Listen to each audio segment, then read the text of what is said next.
Hi everyone, ಇವತ್ತಿನ recipe brinjal ಗೊಜ್ಜು ಯಾವ ರೀತಿ ಮಾಡೋದು ನೋಡೋಣ.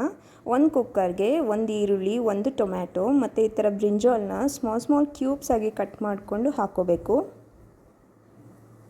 ನಾನು ಇದಕ್ಕೆ ಸ್ಮಾಲ್ ಕಪ್ ನೀರು ಹಾಕ್ಕೊಂಡು 2 ವಿಷಲ್ ತೆಕ್ಕೋಬೇಕಾಗುತ್ತೆ. ಪ್ರೆಷರ್ ರಿಲೀಸ್ ಆದಮೇಲೆ ನೋಡಿದ್ರೆ ಬ್ರಿಂಜಾಲ್ ಈ ಥರ ಸಾಫ್ಟಾಗಿರುತ್ತೆ. ಇದನ್ನು ಒಂದು ಸ್ಮ್ಯಾಶರ್ ತೊಗೊಂಡು ನೀಟಾಗಿ ಸ್ಮ್ಯಾಶ್ ಮಾಡ್ಕೋಬೇಕಾಗುತ್ತೆ. ಕಂಪ್ಲೀಟಾಗಿ ಅದು ಎಲ್ಲ ಕ್ಯೂಬ್ಸ್ ಇದಾಗೋ ಥರ ಸ್ಮ್ಯಾಶ್ ಮಾಡ್ಕೋಬೇಕು. ನೆಕ್ಸ್ಟ್ ಒಂದು ಬಾಣಲಿಗೆ ಆಯಿಲ್ ಹಾಕಿ, ಆಯಿಲ್ ಬಿಸಿ ಆದಮೇಲೆ ಸಾಸಿವೆ, ಜೀರಿಗೆ, ಕರಿಬೇವು, ಜಜ್ಜಿಡ್ಕೊಂಡಿರೋ ಬೆಳ್ಳುಳ್ಳಿ ಹಾಕ್ಕೊಂಡು 5 ಮಿನಿಟ್ಸ್ ಫ್ರೈ ಮಾಡ್ಕೊಳ್ಳೋಣ.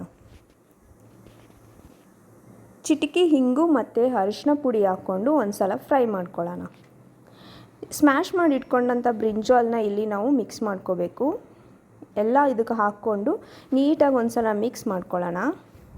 ಇದು ತುಂಬಾ ಈಸಿಯಾಗಿ ಆಗುತ್ತೆ ಅಂತಲೇ ಹೇಳ್ಬೋದು. ಬ್ಯಾಚುಲರ್ಸ್ ಮತ್ತು ವರ್ಕಿಂಗ್ ವುಮೆನ್ಸ್ಗೆಲ್ಲ ಕ್ವಿಕ್ಕಾಗಿ ಆಗುತ್ತೆ. ಒಂದು ಸಲ ಟ್ರೈ ಮಾಡಿ.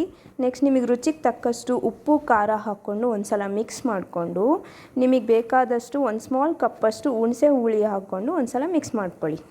ಎಲ್ಲನೂ ಒಂದು ಸಲ ನೀಟಾಗಿ ಮಿಕ್ಸ್ ಮಾಡಿಕೊಂಡು ಒಂದು ಸಲ ರುಚಿ ನೋಡಿ ಲಾಸ್ಟಿಗೆ ಕೊತ್ತಂಬರಿ ಸೊಪ್ಪಲ್ಲಿ ಗಾರ್ನಿಷ್ ಮಾಡಿದರೆ ಸೂಪರ್ ಟೇಸ್ಟಿಯಾಗಿರುವ ಬ್ರಿಂಜಾಲ್ ಗೊಜ್ಜು ರೆಡಿ ಟು ಈಟ್. ಇದು ಬಿಸಿ ಬಿಸಿ ಅನ್ನಕ್ಕೆ, ಚಪಾತಿಗೆ, ರೊಟ್ಟಿಗೆ, ಪೂರಿಗೆ, ಮುದ್ದೆಗೆ ಎಲ್ಲದಕ್ಕೂ ಕಾಂಬಿನೇಷನ್ ಆಗುತ್ತೆ ಅಂತಲೇ ಹೇಳ್ಬೋದು. ನೀವು ಒಂದು ಸಲ ಟ್ರೈ ಮಾಡಿ ನೋಡಿ. ಕ್ವಿಕ್ ಆ್ಯಂಡ್ ಫಾಸ್ಟಾಗಿ ಆಗುತ್ತೆ. Thanks for watching.